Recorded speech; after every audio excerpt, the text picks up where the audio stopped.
Hello everyone, welcome to my YouTube channel Champ Coaching Classes to all competitive examination preparation GK and GS. Please subscribe to my channel. Welcome to my YouTube channel. आज का topic है हमारा geography का भारत की मिट्टियाँ, Indian soil. Bharat की मिट्टियाँ भारत देश के विभिन्न क्षेत्रों में विभिन्न प्रकार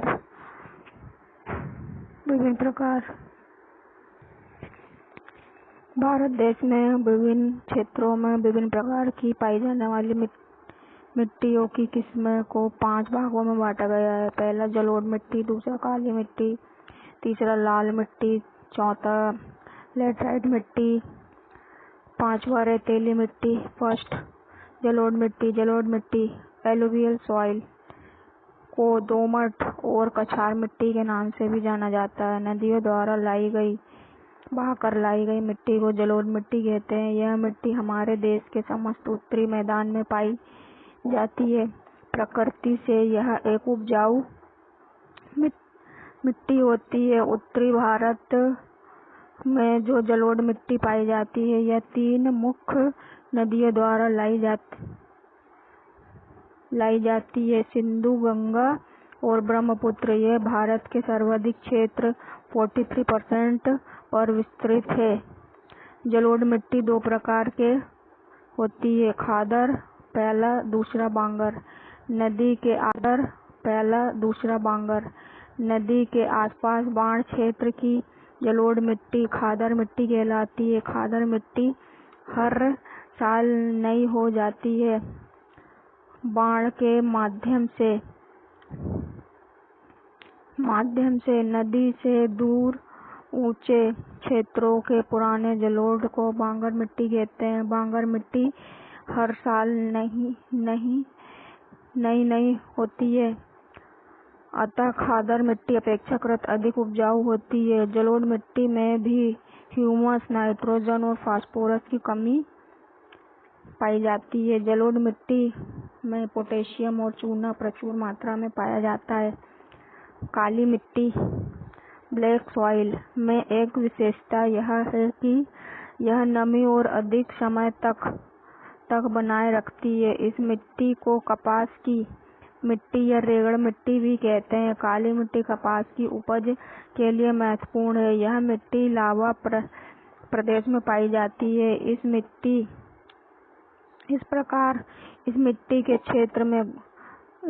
का क्षेत्र गुजरात, महाराष्ट्र, मध्य प्रदेश, आंध्र प्रदेश एवं मध्य प्रदेश का पश्चिम भाग और मैसूर का उत्तरी भाग आते हैं। मतलब डेक्कन ट्रेप का जितना एरिया है वो काली मिट्टी से आच्छादित है।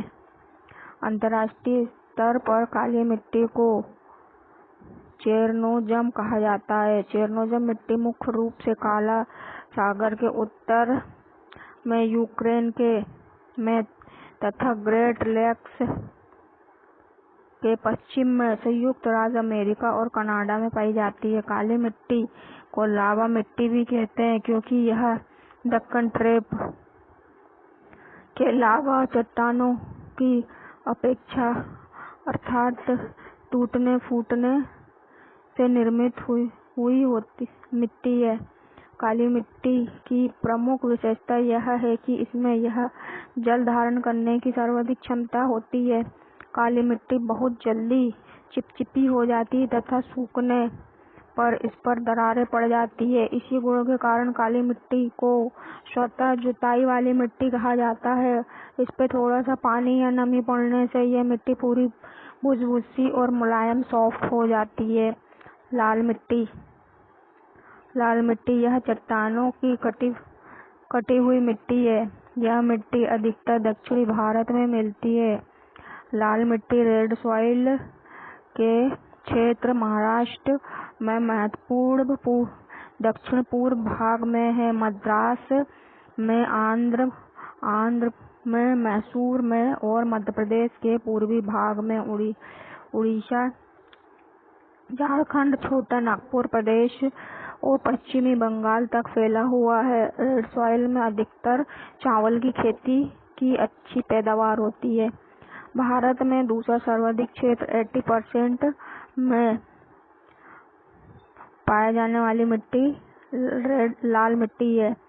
लाल मिट्टी लोहे के ऑक्साइड के कारण लाल रंग की दिखाई देती है। लाल मिट्टी पठारी भारत के कम वर्षा वाले क्षेत्रों की मिट्टी है। यह उपजाऊ मिट्टी नहीं है। यही कारण है कि खदानों की खेती यहाँ कम होती है। खाद्यान्न मतलब मोटी और अच्छी फसलें इसमें कम होती है। इसमें ज्यादा करके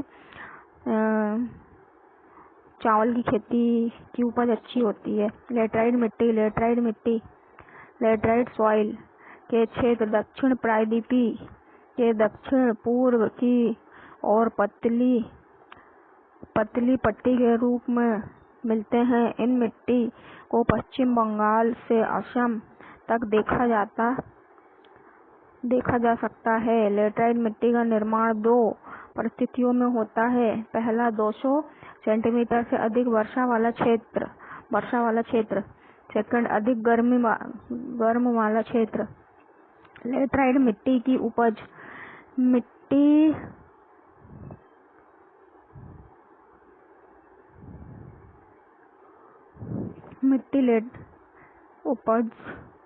उपजाऊ मिट्टी है। लेटराइट मिट्टी जो है वो भी एक उपजाऊ मिट्टी है, इसलिए यह खाद्यान्न की खेती के लिए उपयुक्त नहीं है। इसका अधिकतर उपयोग ईंट बनाने के लिए किया जाता है। लेटराइट मिट्टी में ह्यूमस, नाइट्रोजन, फास्फोरस और पोटाश की कमी होती है और यह लोहे की एल्यूमीनियम ऑक्साइड की प्रचुरता होती है और लोहे के ऑक्साइड के कारण इसमें लेटराइट मिट्टी का रंग लाल और भूरा सा दिखाई देता है। यहाँ पर चाय, कॉफी, मसाला, काजू, चिनकोना की खेती होती है। रेगिस्तानी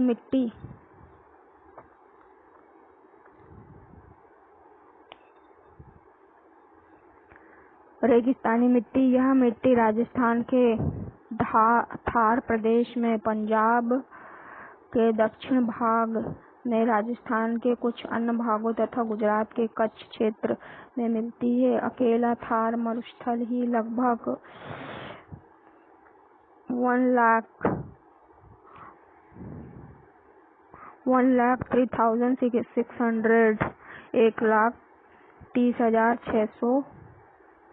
1,03,600 वर्ग किलोमीटर के क्षेत्र तक फैला हुआ है।